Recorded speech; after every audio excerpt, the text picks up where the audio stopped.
Welcome back. The big breaking news that we continue to track, Akhilesh Yadav being named as the Chief Minister of Uttar Pradesh. A short while back, there was that legislative party meeting. Azam Khan, who had first opposed Akhilesh Yadav taking over, had proposed his name, and it was seconded by the party. So, of course, that's the big news. The 38-year-old becomes the youngest Chief Minister of Uttar Pradesh. A lot of reactions to that. Well, of course, since that historic win that we saw, where Samajwadi Party got the largest win that we have seen so far in the state, it has been the rise of a son in Uttar Pradesh. We spoke to Shekhar Gupta, the editor-in-chief of Indian Express, talking about the challenges really ahead for Akhilesh Yadav.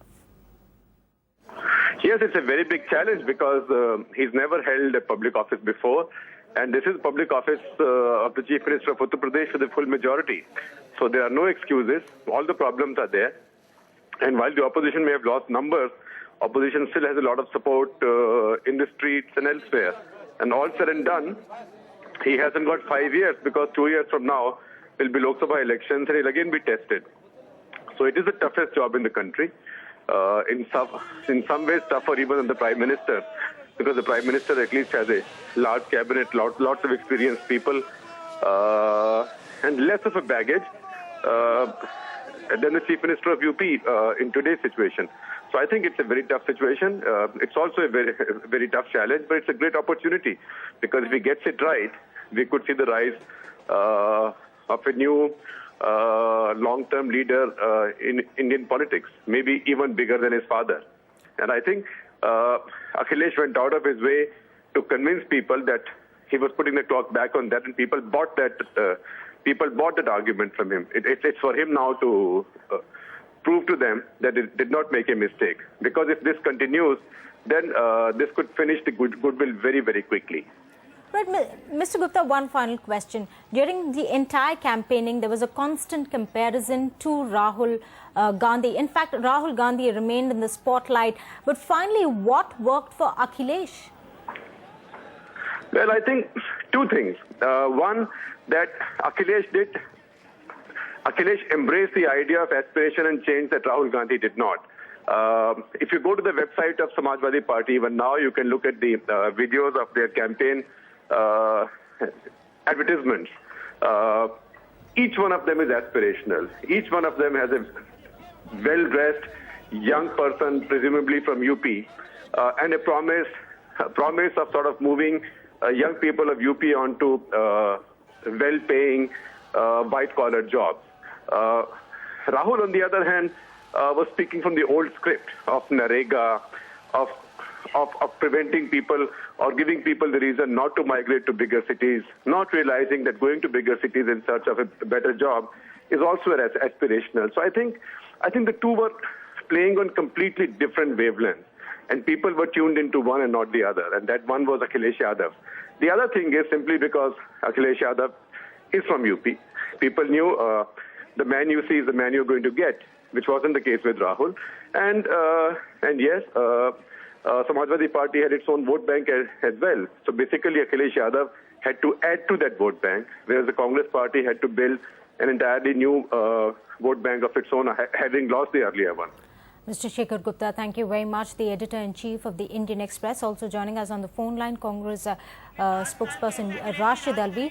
Thank you very much for joining us, sir. The entire UP elections have been roughly about two young faces, Rahul Gandhi on one hand and Akhilesh Yadav on the other hand.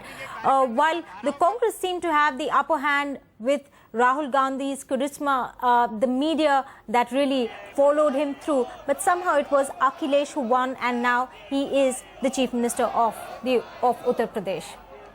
Actually, basically, I do not agree if anybody compares Rahul Gandhi with Akhilesh Yadav. Akhilesh Yadav is a leader of a regional party, and Rahul Gandhi is a leader of a national party. Rahul Gandhi didn't go only in Uttar Pradesh to campaign for his party, for Congress party. He visited Maharashtra also, he went to Kerala also, he went to other parts of the country also. But I congratulate Akhilesh Yadav, and this is not the proper time to compare anybody. This is Akhilesh Yadav is going to take oath as Chief Minister, and I simply congratulate him and hope that he will implement whatever commitment he has made to the people of Uttar Pradesh and will learn the lesson from past. That's all. Right, Mr. Rashid Alvi, thank you very much for speaking to us. A lot of reactions to that. Mr. Rashid Alvi, spokesperson of the Congress, saying that he really at this point only wants to congratulate Akhilesh Yadav for becoming the youngest Chief Minister of Uttar Pradesh, denying any comparisons with Rahul Gandhi and Akhilesh, who the media so often have juxtaposed, talking about one man who's suave, media savvy, and the other man just earthy. If you just compare the number of rallies the two have had, Rahul Gandhi merely about 200 to 250, while Akhilesh Yadav 800, really addressing the masses of Uttar Pradesh, promising change. So that big news coming in, Akhilesh Yadav is the new Chief Minister of Uttar Pradesh. The NDTV News app had redefined the entire genre. Now another market beater. It's already hit #1. NDTV Profit, India's #1 finance app. Download free at ndtvprofit.com/apps. Live stream of NDTV Profit, market news and your easy-to-manage portfolio. Download now, ndtvprofit.com/apps.